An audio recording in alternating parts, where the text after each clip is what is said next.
We go down and back. We step down the turf. We come over this foot, back over this foot, so stretching our groins, keeping our chest up, and then feet together. Step down, back, staying low, and then up. With the inchworm, you start in a push-up position. You walk your toes forward, but keep a neutral back. So this is a mistake people make. They want to round their back too much. And then walk your hands out. And then toes come up, sticking your bum to the ceiling, not rounding your back. I like this one because it's a good dynamic hamstring stretch. It also requires some balance. So it's going to be the high kick without rounding your back, straight into an inverted reach. So I kick up with my leg, that leg sweeps right through. I reach with my arms, I reach with my foot, keeping my hips nice and level. So getting a nice dynamic stretch on the kick up, and then getting a nice stretch here till I feel it in the back of my thigh. The biggest mistake I see when athletes do walking leg cradle is they try to twist at their hip and their knee. It's a cradle, so think about cradling your lower leg, one hand on your foot, one hand on your knee, and then you're lifting that up to feel a stretch back here, staying tall in your torso.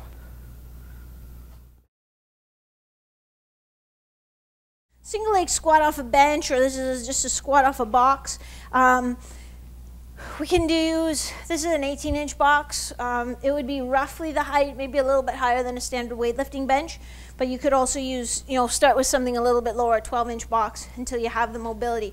But basically you'll stand well on the box, don't get on the edge so it's going to tip up, but your one foot's over the edge. And then you're just going to sit back with your hips and lightly touch just your heel to the floor. So don't reach with your toe and then kind of push off that toe. You want to come back and just lightly touch with your heel. Think about keeping a good neutral back position. So again, some people get to the bottom and they get really, really rounded. You want to keep your chest up and just fold at the hips. So we're going to do 3 single leg lateral hops to a stick, which is going to be on 2 legs. So it's going to be 1, 2, 3. 1, 2, 3. So what I'm working on is trying to get those quick, powerful pushes as if I'm following a play along, but then a stick, a nice, fast deceleration. So here we go. 1, 2, 3. 1, 2, 3. So I think you already got the idea that I really like push-ups and their variations. So here's another one for you. Make sure your feet are a little bit wider, your hands are a little bit narrower. You're going to do your good full push-up, but then when you get to the top, Superman.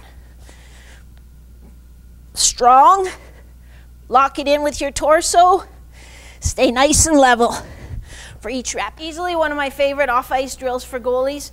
I just call it a crease push, but basically you're going to start in a kneeling position. If you're on a hard floor, fire your old volleyball knee pads or rollerblade knee pads so that it's not uncomfortable. But you're going to just pick up your outside foot. You're going to get a nice angle here on your shin. You're going to push across and back down. So see how you don't pop way up? Really just going for that lateral distance. And then both knees come down again. Picking up the outside foot, getting a nice full push across. Keeping my shoulders and my hips square. I don't let my shoulders get left behind. This is a side clamshell.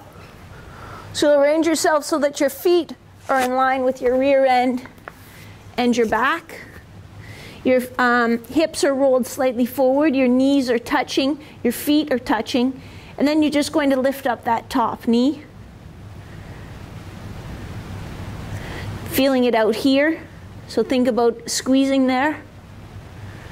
Make sure when you lift that top knee, you're not rolling your hips backwards. You want to stay nice and stable. If you have trouble and you're not sure if you have the right position, or maybe you're not feeling in the right spot, you can always lie with your feet, your rear end, your back, right along a wall with your knees bent to about 90 degrees, and that will help ensure that you're in the right position. Let me just show you from the front what that'll look like.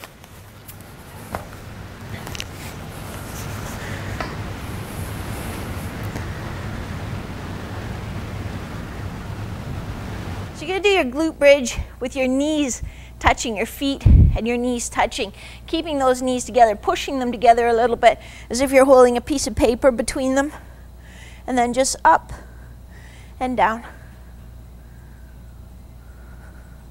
Don't let the knees come apart. When you're doing your knee recoveries, make sure you're somewhere that you're not going to bruise your knees. Have a mat, do it on the grass, or wear knee pads. But basically, I want my head to stay in about the same position, but you're just going to bring your feet up from underneath you and bring them kind of right up underneath. I don't really want them to come around like that to the front. I want you just to get your foot back underneath you and down. And then you would have to alternate to the other side. Those are your knee recoveries. Think about, I'd get my hands all here because I'm thinking about it and concentrating, but as you get used to it, think about where your glove hand should be, where your stick should be, to practice just some of the little details of your technical skill as you do that conditioning drill. Bent over T is a scapular stabilization exercise. So we just want to do those to the very onset of fatigue. We don't want to go into fatigue to that feeling that I couldn't even do another repetition. We want to maintain the quality and work the muscles that we're targeting. So for that one, we bend forward at the hips, keeping our good neutral spine. Really important that you're not rounding your back. I'm actually trying to teach you hip hinge as we do this exercise as well. Then my palms are open with my thumbs pointing at the ceiling. As I pull apart, come back down. At the top, I'm squeezing my shoulder blades together, and I'm making sure that I don't shrug as I do that. So I'm squeezing them down and back slightly, not letting them elevate at all. So from the front, it looks like this. I'm just coming till my arms are parallel to the floor. I'm not trying to get any higher than that. And where I want you to feel it is back here, and you might feel a little bit in the back of your shoulder as well. So I like this hip internal rotation, lying supine or face up. So my feet stay flat and my knees pinch in, and I'm not forcing it. I'm just going till I feel a gentle stretch, and typically that's deep in your hip. Some people feel it deep kind of through the back side, but I think the reason some feel it in the front and some feel it in the back is because it is quite deep in there. So for the half kneeling groin stretch, I'm just in this position, so I'm feeling a nice stretch here, and then we're going to add a little rock back to it. So again, I don't want you rounding your back. You're just going to sit your hips straight back. Let me show you from the side. So I'm in my basic stretch position. Now I'm sitting back more in my hips, just with a little glide. And as I sit back, boy, do I ever feel more stretch on that adductor. For the half kneeling hip flexor plus glide, make sure your knee is cushioned with, this is an RX pad, or fold up your workout towel, but make sure it's cushioned. Then I'm going to bring my heel up towards my rear end. And then as I glide my hips forward, I'm going to bring my heel closer to my butt. So two things going on. I'm bringing my heel closer to my rear end, and I'm gliding my hips forward. And you're really going to feel the stretch into that thigh. Let me show you from the other side.